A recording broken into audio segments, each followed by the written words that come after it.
ఇక్కడున్న ఆంధ్రప్రదేశ్లోని డ్రైవర్స్ మీరందరూ? అవును సార్. సో అది ఉమ్మడి రాజధాని అని చెప్పి మీరు అటు వెళ్ళిపోయారు, హైదరాబాద్కి వెళ్ళిపోయారు. ఇది మన ఉమ్మడి రాజధాని అని చెప్పి. అవును సార్.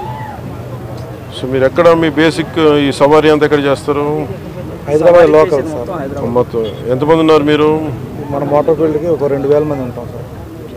తెలంగాణ ప్రభుత్వానికి కూడా నా విన్నపం, దాదాపు 2000 మంది ఆంధ్ర డ్రైవర్స్ ఉమ్మడి రాజధాని పరిధిలో ఆల్ ఇండియా పర్మిట్ తీసుకొని, తెలంగాణ టెంపరీ పర్మిట్ తీసుకొని ట్యాక్సీలు నడుపుతూ ఉన్నారు. దాదాపు ₹1,00,000 ఈ లోన్ తీసుకొని పోస్ట్ మన ఉమ్మడి రాజధాని టైం అయిపోయింది అని చెప్పి అక్కడ స్థానికంగా ఉన్న వేలాది ఆంధ్ర డ్రైవర్లని ఇబ్బంది పెడుతున్నారు.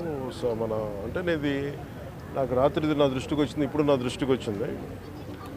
నా అపీల్ టు తెలంగాణ గవర్నమెంట్కి, అలాగే తెలంగాణ డ్రైవర్స్ సోదరులకు కూడా నా విన్నపం, ఆంధ్ర డ్రైవర్ ప్రతినిధులు కూడా మీ పొట్ట కొట్టాలని కానీ, తెలంగాణ డ్రైవర్ సోదరులు పొట్టలు కొట్టాలని కానీ, వారి కుటుంబాల తాలూకు ఆ సంపాదనని దెబ్బ కొట్టాలని కూడా ఎవరికి ఉద్దేశం లేదు. కానీ ఉన్న పరిస్థితుల్లో ఇప్పుడు మన ఉమ్మడి రాజధానికి ఉన్నాం కాబట్టి ఉన్న పరిస్థితుల్లో వాళ్ళు లోన్లు తీసుకొని బండ్లు నడుపుకుంటూ వెళ్ళారు, ఇంకా నడుపుకుంటూ ఉన్నారు. నడుపుకుంటూ ఉంటే ఈ పరిస్థితుల్లో మనకి గొడవలు దేనికి? నా అప్పీల్ టు తెలంగాణ డ్రైవర్ సోదరులకు కూడా నా అప్పీల్ ఏంటంటే, తెలంగాణ సంక్షేమం కోసం, తెలంగాణ బాగు కోసం కోరుకునే వ్యక్తుల్లో నేను చాలా బలమైన వ్యక్తిని. ఆంధ్ర రాజధాని కూడా ఇక్కడ బలంగా ఎందుకు ఉండాలి, లేదంటే ఆంధ్ర అభివృద్ధి ఎందుకు ఉండాలి అని ఎందుకు కోరుకుంటున్నానంటే, భవిష్యత్తులో ఇలాంటి రాకూడదనే, ఉత్పన్నం అవ్వకూడదనే నా కోరిక.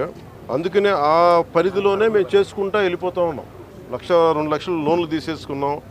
మాకు కనీసం కొంత సమయం కావాలి లోన్ తీర్చడానికి. ఇక్కడ నిజంగా నేను మాటిస్తున్నాను తెలంగాణ డ్రైవర్ సోదరులందరికీ, ఒకసారి ఇక్కడ రాజధాని పనులు మొదలవగానే అందరికీ కూడా ఇక్కడే పనులు ఎక్కువ ఉంటాయి. మీ అందరికీ కూడా మనస్ఫూర్తిగా, ఎందుకంటే మనందరం కార్మిక సోదరులందరూ బాగుండాలి, వారి కుటుంబాలు బాగుండాలి, మీ కుటుంబాలు బాగుండాలని కోరుకునేవాడిని.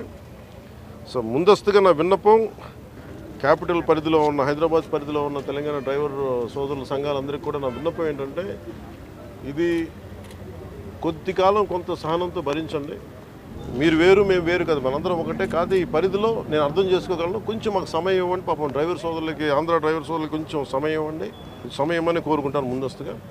అలాగే తెలంగాణ ప్రభుత్వ సహకారాన్ని కూడా, తెలంగాణ రోడ్ ట్రాన్స్పోర్ట్ డిపార్ట్మెంట్ కూడా నేను కోరుకుంటా ఉన్నాను. దయచేసి మీ పరిధిలో, మీ దృష్టిలో పెడుతున్నాను. అలాగే నా తరపు నుంచి కూడా నేను కన్సర్న్ మినిస్ట్రీ కూడా నేను లెటర్ రాస్తాను. Thank you. మరిన్ని ట్రెండింగ్ వీడియోల కోసం News18 తెలుగు యూట్యూబ్ ఛానల్ను సబ్స్క్రైబ్ చేసుకోండి.